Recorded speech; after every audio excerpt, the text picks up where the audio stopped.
Exercise 9.1 का 8th question complete हो गया था पिछली वीडियो में, जिसमें हमको वहाँ पर साइन लगा के बताना था कि कौन सा फ्रैक्शन या कौन सा रेशनल नंबर ग्रेटर है या स्मॉलर है।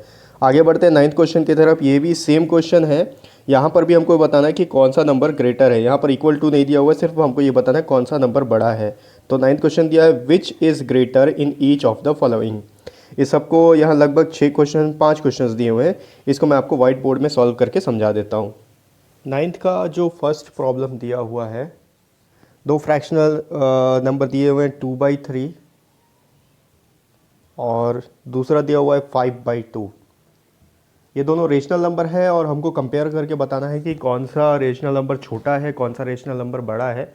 तो सेम जैसे हम फ्रैक्शनल नंबर को कंपेयर करते हैं, दोनों के डिनोमिनेटर को सेम करके, एलसीएम निकाल के दोनों के डिनोमिनेटर को सेम करके हम उसको कंपेयर करते थे, वैसे ही इसको भी करना है। तो यहाँ पर देखो, अब पहले डिनोमिनेटर दोनों का अलग अलग है, इसको पहले सेम कर लेते हैं। टू मेक डिनोमिनेटर सेम,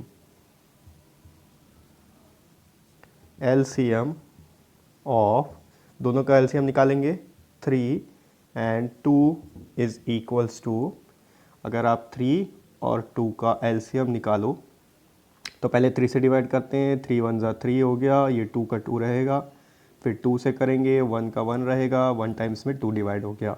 अब ये हो गया 2 × 3, ये हो गया 6। तो इन दोनों का एलसीएम आ गया 6। पहले नंबर को अब कंपेयर करते हैं। नाउ 2/3 इंटू, अगर यहाँ डिनोमिनेटर में 3 है तो इसको 6 बनाने के लिए 2 से मल्टीप्लाई करना पड़ेगा, क्योंकि 3 2 ज़ा 6 होता है। तो 2/2 से मल्टीप्लाई करेंगे, आंसर आएगा 4/6। अब यहाँ पर एक चीज़ आप ध्यान देना, दोनों ही पॉजिटिव नंबर है, ठीक है। अगर एक पॉजिटिव एक निगेटिव होता तो आप बिना ये सब करने प्रोसीजर करने की ज़रूरत ही नहीं पड़ती है, मेथड करने की ज़रूरत ही नहीं पड़ता। जो पॉजिटिव फ्रैक्शनल नंबर होता या पॉजिटिव रेशनल नंबर होता वो निगेटिव से बड़ा होता। तो अब देखते हैं 5/2 को डिनोमिनेटर में अगर 6 लाना है तो 3 से मल्टीप्लाई और डिवाइड करना पड़ेगा, क्योंकि 2 3 ज़ा 6 होता है। दोनों का डिनोमिनेटर को सेम करना ज़रूरी है, तब हम कंपेयर कर पाएंगे। 5 3 ज़ा हो गया 15 डिवाइडेड बाई 2 3 ज़ा 6।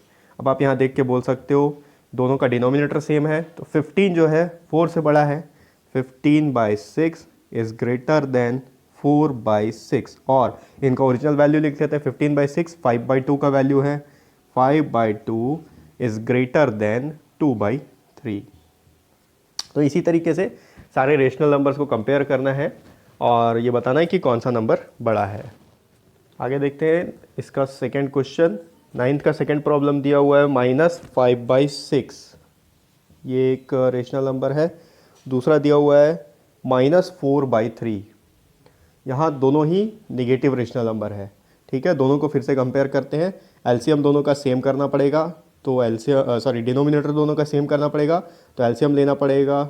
टू मेक डिनोमिनेटर सेम,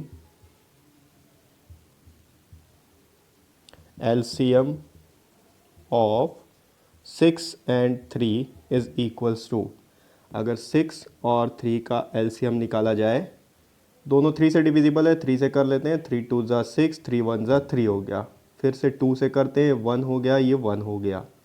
अब यहाँ एलसीएम देखोगे तो 2 × 3 आ गया 6, एलसीएम आ गया 6। अब यहाँ पर क्या करेंगे, देखो -5/6 में ऑलरेडी डिनोमिनेटर 6 है, तो इसको कुछ करने की ज़रूरत नहीं, अपन 1/1 से मल्टीप्लाई कर देंगे तो -5/6 आ जाएगा।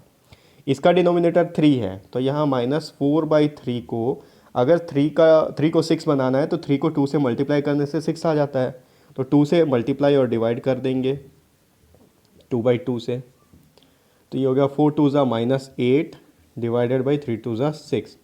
अब जब भी मैं आपको बता चुका हूँ, निगेटिव नंबर अगर होगा कहीं पे भी तो ज़ीरो के जो पास होता है वो बड़ा होता है।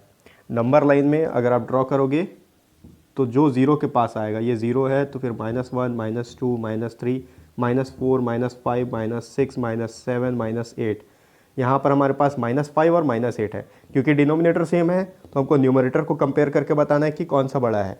तो -5 जो है ज़ीरो के ज़्यादा पास है और -8 जो है ज़ीरो से दूर है, 5 के अपेक्षा। तो इसलिए -5/6 जो होगा, -5/6 इज़ ग्रेटर देन -8/6। और या फिर इसका ओरिजिनल वैल्यू लिख सकते हैं, -5/6 जो है -5/6 का ही वैल्यू है, -5/6 इज़ ग्रेटर देन -4/3। नाइन्थ का थर्ड प्रॉब्लम,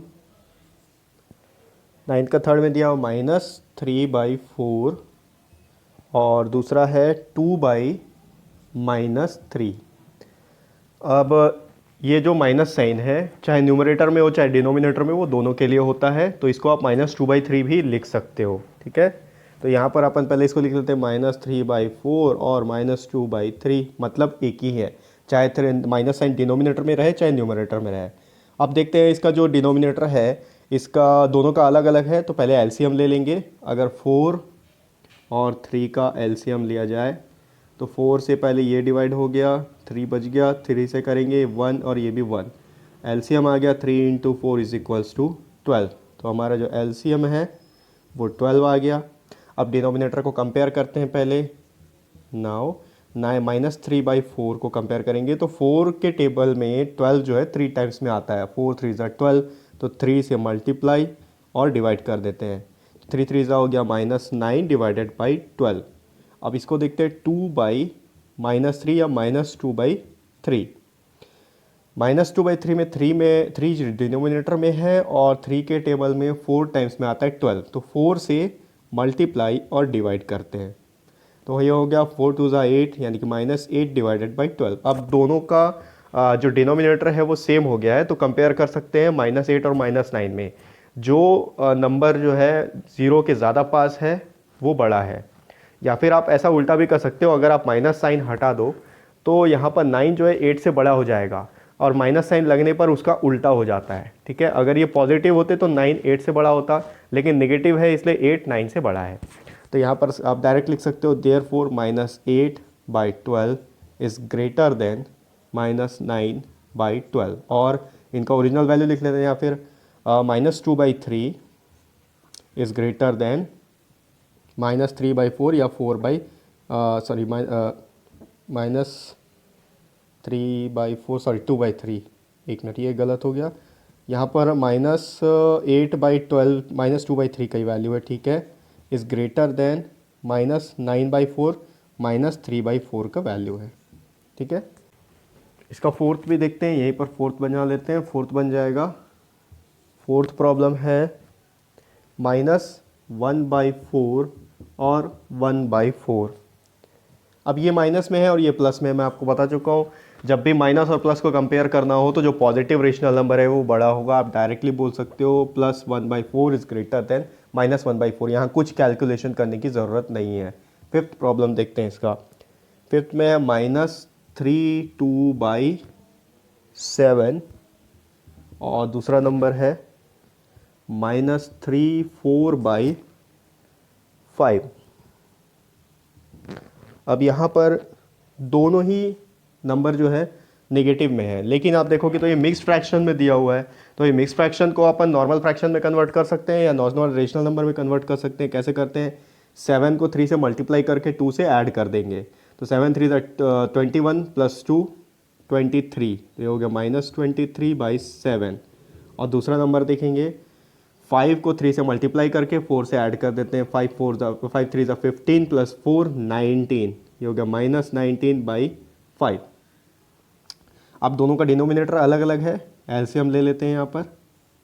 अगर एलसीएम लेंगे डिनोमिनेटर का तो 7 और 5, 7 से पहले डिवाइड करेंगे, 1 टाइम्स में 7 चले गया, 5 का 5 बच जाएगा, फिर 5 से करेंगे 1 और 1, तो इसका एलसीएम आ जाएगा 5 × 7 = 35।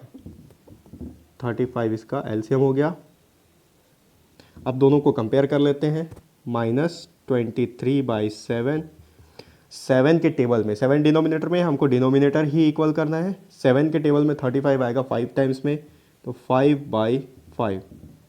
23 को अगर 5 से मल्टीप्लाई करते हैं, 23 × 5, ये हो गया 5 3 15, 5 2 10 + 1 11, तो -115/35।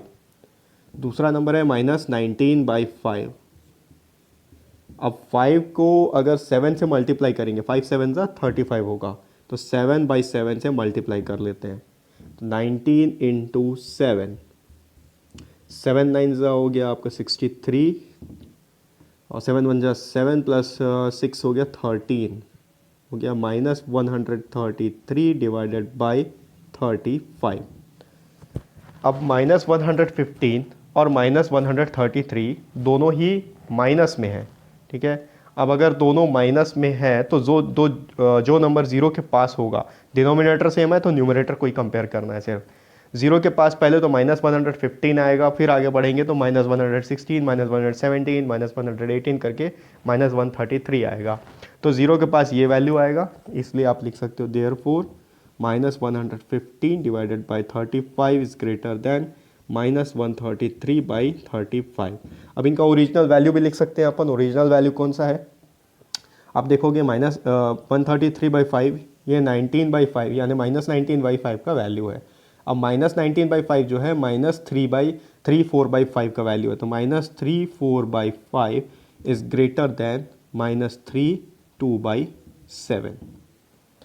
ये हो गया एक्सरसाइज 9.1 का 9th क्वेश्चन।